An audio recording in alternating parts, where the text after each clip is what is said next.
On est tous les jours influencés, et bien souvent sans même s'en rendre compte. Aujourd'hui, on va décortiquer ensemble les grands mécanismes de la persuasion. C'est un sentiment assez commun, non? Cette impression d'avoir été subtilement guidé vers une décision. Eh bien aujourd'hui, on va ouvrir ce fameux manuel de stratégie qui se cache juste derrière cette influence. Alors voilà notre programme. On va d'abord explorer le réflexe de l'autorité, ensuite on verra l'engrenage de l'engagement, puis on se penchera sur la rareté et les déclencheurs sociaux. Et pour finir, le plus important, comment se construire une véritable armure mentale. Allez, on commence par la base, le principe le plus fondamental de tous, notre tendance quasi automatique à faire confiance à l'autorité. En fait, c'est une sorte de raccourci pour notre cerveau. On a tendance à accepter une information sans trop la remettre en question, simplement à cause de la personne qui la donne. Et ce biais, on le voit partout. Au bureau, par exemple, avec l'opinion de la personne la mieux payée qui a souvent plus de poids. En médecine ou encore dans les médias, avec l'influence parfois démesurée de certaines personnalités. Passons maintenant à une autre tactique, un grand classique du manuel du persuadeur. Une technique qui joue sur notre besoin profond, très humain, d'être cohérent avec nous-mêmes.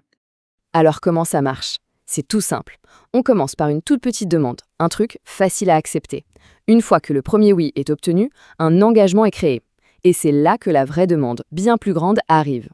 Et la raison pour laquelle ça fonctionne si bien, c'est qu'on déteste avoir l'air incohérent. Une fois qu'on a pris une décision, même petite, on a tendance à s'y tenir pour rester en accord avec soi-même. L'exemple typique, c'est l'essai gratuit d'un logiciel. Le simple fait de s'inscrire, de faire ce premier petit pas, rend l'étape suivante, c'est-à-dire payer, beaucoup plus naturelle, presque logique. Ok, explorons maintenant deux autres tactiques extrêmement puissantes qui, elles, vont jouer directement avec nos émotions et nos instincts de groupe. On a ici deux leviers psychologiques majeurs.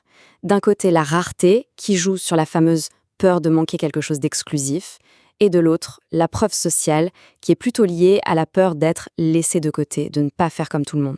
Il y a une expérience assez fascinante à ce sujet. Le simple fait de présenter moins de chocolat dans une boîte suffisait à rendre ces chocolats beaucoup plus désirables sans que leur goût ne soit meilleur. La rareté crée le désir, pas forcément la qualité. Bon, on a vu les techniques d'attaque, en quelque sorte. Il est temps de passer à la défense. Comment peut-on se protéger? L'idée, c'est l'inoculation psychologique. C'est un peu comme un vaccin pour l'esprit. On s'expose à une version affaiblie d'un argument persuasif pour que notre cerveau apprenne à développer des défenses et à mieux résister plus tard. Et attention, ce n'est pas juste une jolie métaphore, c'est un concept qui est très sérieusement étudié en psychologie sociale pour comprendre comment on peut solidifier nos propres convictions. Alors, concrètement, comment on fait? Voici 3 pistes.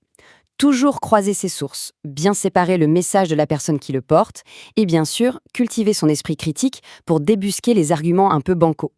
Bien sûr, l'objectif n'est pas de devenir complètement cynique et de ne plus faire confiance à personne. Non, le but c'est de trouver le juste milieu, l'équilibre parfait entre une confiance saine et un scepticisme, disons, constructif. En comprenant ces mécanismes, on devient tout simplement mieux outillé pour naviguer dans ce monde plein de messages persuasifs. Et surtout, pour s'assurer que les choix que l'on fait sont vraiment les nôtres.